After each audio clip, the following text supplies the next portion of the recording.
Sanibona wengane zakwethu, ake nginibelele phinde futhi nginamukele kuyona i-channel ehamba phambili iRadio Inkez. Lami igama ngifaza umuntu Khumalo elasibona amagumede. Ngale kwethu ukuthi mhlawumbe usemusha, cela nje show ukuthi uyasubscribe, ungakhohlwa ukukhomenta nokulike nokushare okukhona okukhulu kunakho konke. Wengane zakwethu nginilethele sihamba phambili indaba lapha nezithintwa Maputoland Community Radio laphana station. Usutholakala umzimba omfana ominzi edamini endaweni yaseMpala eNdumo ngaphansi komasipala waseJozini. uNtuthuko Mpotshane kubika ukuthi wahamba ngolesithathu nabangani bakhe beyodoba izimfishi, nokwathi ke bese phakathi edanyini behamba ngesikepe kwasuka isikhwishi somoya, kwaphenduka isikepe bebehamba ngaso.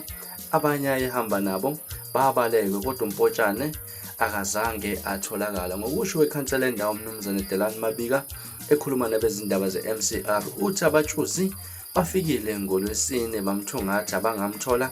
Eqhubuthe namhlanje ngolesihlanu bavuke bayombheka ngeshwa utholakele seshonile. Ukhansela ubike nangokuthi ke lesi siphephe siyimbangela kwalokhu, sicele phansi izedlulo kwempili nokuthi kuphephuke nophahla lwezikole samabanga phezulu Impala High School. Uthi kubo kwenzekile ngoba abantu bakhona abathinteka kulomonakala bavuka baye emtholampilo ukuyothola usizo lokuqala. Ukhansela Mabika bese ekhalela umphakathi namalungu omndeni ngalomshopho, wabese ecela umphakathi ukuthi uqaphele ungabi nesemngceleni emfula uma kuphume isixwayiso zemvelo. Uphethe ngokuthi umphakathi kumele uqaphele leli damu elibiza ngokuthi uqotho, ngoba ke liyingozi kakhulu la kuba ke lesi sigameke sokuqala, kodwa ke ucela umphakathi uhlalele kude naleli damu. Ngathi kwethu izona indaba esinibekela zona ezihamba phambili mangabe sibheka indaba ezibuhlungu ngalolu hlobo.